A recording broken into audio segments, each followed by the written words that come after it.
ایک دن ایک عورت بادشاہ کے خیمے کے باہر کھڑی تھی۔ یہ لڑکی خیمے کے اندر جانے سے ڈر رہی تھی، لیکن پھر اس لڑکی نے خود کو حوصلہ دیا اور خیمے کے اندر داخل ہو گئی اور ڈرتے ہوئے کہا کہ اے سلطان، میں آپ سے اعزاز مانگنے آئی ہوں۔ اعزاز اس شہر کا نام ہے جس کو اس بادشاہ نے اپنی جان پر داؤ لگا کر فتح کیا تھا، یہاں تک کہ سلطان نے اس شہر کو فتح کرنے کے لیے اپنی جان کا بھی خیال نہیں کیا۔ اس سب کے باوجود وہ اس لڑکی کو انکار نہ کر سکا۔ اس نے کہا کہ اعزاز تمہارا ہوا، اور اس لڑکی کو بہت دولت دے کر رخصت کیا۔ اس لڑکی کو انکار نہ کرنے کی وجہ اس کے باپ نور الدین زنگی تھے، جن کو حضرت محمد صلی اللہ علیہ وآلہ وسلم کا دیدار ہوا تھا، اور آپ صلی اللہ علیہ وآلہ وسلم کی قبر مبارک تک سرنگ بنانے والے 2 یہودیوں کو قتل کر دیا تھا۔ نور الدین زنگی کی بیٹی جس سے اعزاز شہر مانگنے آئی تھی وہ کوئی عام شخص نہیں تھا، وہ صلاح الدین ایوبی تھا، جو کہ اس وقت کا ایک بڑا سلطان تھا۔ دوستو، میں ہوں حسنین عمران اور آپ دیکھ رہے ہیں Hasnain knowledge T V. Video میں آگے جانے سے پہلے جو لوگ ہمارے چینل پہ نئے آئے ہیں وہ ہمارے چینل کو سبسکرائب کر دیں اور ساتھ لگے بیل آئیکن کے بٹن کو بھی دبا دیں تاکہ طریقے حکمرانوں کے متعلق جان سکیں۔ سلطان نے اعزاز شہر جس طرح اس لڑکی کو دے دیا، اس کو یہ شہر اتنی آسانی سے نہیں ملا تھا، بلکہ اس کے لیے لاکھوں مسلمانوں نے اپنی جانیں دی تھیں۔ صلاح الدین ایوبی شروع سے ہی سلطان نہیں تھے، بلکہ ان کے چاچا نور الدین زنگی کے کمانڈر تھے۔ اس وقت میں اسلامی سلطنت ٹکڑے ٹکڑے ہو چکی تھی۔ عراق اور شام کے زیادہ علاقے خود مختار حکمران کے قبضے میں تھے، جو ہر وقت آپس میں لڑتے تھے۔ بیت المقدس سمیت ہندوستان کے کئی علاقوں میں صلیبیوں کا قبضہ ہو چکا تھا۔ ان حالات پر کنٹرول کرنے کے لیے نور الدین نے شام پر قبضہ کیا اور مصر کی مدد کے لیے فوج بھیجی۔ صلاح الدین بھی اس فوج کی ہمراہ تھا۔ کرپشن کی وجہ سے مصر بہت تباہ ہو چکا تھا، اختیارات زیادہ وزیروں کے پاس تھے۔ صلاح الدین نے خلیفہ کو ہٹا دیا۔ فاہمی خلیفہ اس وقت مصر کا بادشاہ تھا، وہ خود مصر کے گورنر بن گئے اور سارا خزانہ تقسیم کر دیا اور خود پھوٹی کوری تک نہ رکھی۔ وہ شاید مصر کے گورنر سے ہی زندگی گزار دیتے۔ انہی دنوں نور الدین زنگی کا انتقال ہو گیا۔ نور الدین زنگی کا بیٹا ابھی حکومت کے معاملات نہ جانتا تھا، اس لیے سازشی درباریوں نے سلطنت آپس میں تقسیم کر دی۔ سلطان نے جب سلطنت کو ٹوٹے ہوئے دیکھا تو انہوں نے مصر کو علیحدہ سلطنت بنایا اور خود وہاں کے حکمران بن گئے۔ انہوں نے سلطنت کو واپس جوڑنے کے لیے شام پر حملہ کرنا چاہا تو نور الدین زنگی کے بیٹے کی بھی حمایت چاہی، مگر وہ سازشوں میں گھر چکا تھا۔ انہوں نے جلد ہی دمشق پر قبضہ کر لیا اور مصر سے دمشق تک قابض ہو گئے۔ سلطان کا دل بہت بڑا تھا، وہ اپنے دشمنوں کو بھی دوست بنا لیتے تھے۔ اپنی اسی خوبی کی وجہ سے ان کے خون کا پیاسا ان کا بہترین دوست بن گیا۔ یہ شخص شیخ سنان تھا، جو کہ مسیاف کا حکمران تھا۔ یہ قوم فحشن کہلاتی ہے۔ یہ فحشن اتنے طاقتور ہیں کہ ان سے بڑے بڑے مسلمان حکمران ڈرتے تھے۔ اس دوستی کو زیادہ مضبوط ہوتے دیکھ کر نور الدین زنگی کے وزیر پاگل ہو گئے، کیونکہ وہ جانتے تھے کہ اگر یہ دوستی ہوگی تو ان کے لیے خطرہ ثابت ہوگا۔ اس لیے انہوں نے شیخ سنان کو بے حد مال و دولت دی اور صلاح الدین کے قتل پر مادہ کر لیا۔ پھر ایک خونی جنگ ہوئی، شیخ سنان کو شکست ہوئی۔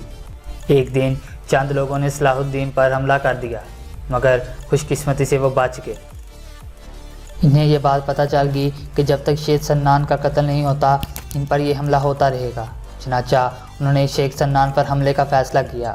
انہوں نے مسیاف کو چاروں طرف سے گھیر لیا، لیکن سنان کو کوئی خوف نہ تھا۔ سلطان اپنے دشمنوں کی دلیری سے بہت متاثر ہوا۔ انہوں نے دوبارہ شیخ سنان کو دوست بنا لیا۔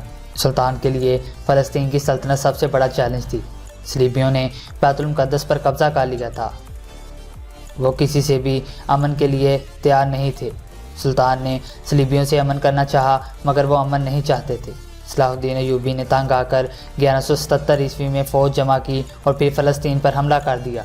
انہوں نے بہت سے قلعے فتح کیے، مگر ان قلعوں کی حفاظت کے لیے انہیں بہت پیچھے چھوڑنا پڑی۔ چنانچہ جب وہ رملا کے قریب پہنچے تو ان کی فوج آدھی رہ چکی تھی۔ صلیبیوں نے اس سے فائدہ اٹھایا اور یہ پہلا موقع تھا کہ جب سلطان کو ناکامی کا منہ دیکھنا پڑا۔ صلیبیوں نے سوچا کہ اب سلطان اپنی فوج کا دفاع نہیں کر سکتا، اس لیے انہوں نے دمشق پر چڑھائی کر دی۔ 10 جون 1177 کو دونوں فوجیں آپس میں مد مقابل ہوئیں، لیکن اب کی بار سلطان صلاح الدین نے صلیبیوں کو زبردست شکست دی۔ صلیبیوں نے گھٹنے ٹیک دیے اور انہوں نے صلح کی درخواست کی۔ انہوں نے اپنی فراق دلی کی بنیاد پر دشمنوں سے صلح کر لی، لیکن صلیبیوں کا حکمران زیادہ دیر نہ رہ سکا۔ جب صلیبیوں کا دوسرا حکمران آیا تو اس نے بغاوت کر دی۔ یہ حکمران اس قدر گرا ہوا تھا کہ اس نے مدینے کو نعوذ باللہ تباہ کرنے کا فیصلہ کیا، لیکن سلطان نے ان کا یہ مضبوط منصوبہ ناکام بنا دیا۔ یہ حکمران پھر بھی باز نہ آیا۔ اب سلطان نے اپنے تمام گورنروں کو خط لکھا کہ وہ اپنی فوج لے کر سلطان کی مدد کو آئیں، کیونکہ اب صلیبیوں کے خلاف فیصلہ کن جنگ کا وقت آ گیا ہے۔ سلطان نے صلیبیوں پر حملہ کیا اور ان کے کئی شہر قبضے میں لیے۔ سلطان نے جنگ کے لیے ایسا علاقہ پسند کیا جو کہ چند پانی کے ذخائر سے راستہ تھا۔ سلطان نے خود پانی والے حصے پر قبضہ کر لیا اور دوسری جانب بنجر زمین ان کو دے دی۔ جب یہ فوج سلطان کے سامنے پہنچی تو تھکن سے نڈال ہو چکی تھی۔ اب سلطان نے صلیبیوں پر حملہ کیا۔ صلیبیوں کو عبرتناک شکست ہوئی۔ سلطان نے بیت المقدس پر قبضہ کر لیا اور صلیبیوں کو کوئی جانی و مالی نقصان نہیں پہنچایا۔ سلطان صلاح الدین سنت رسول پر عمل کرنے والے انسان تھے، انہوں نے اسے معاف کر دیا۔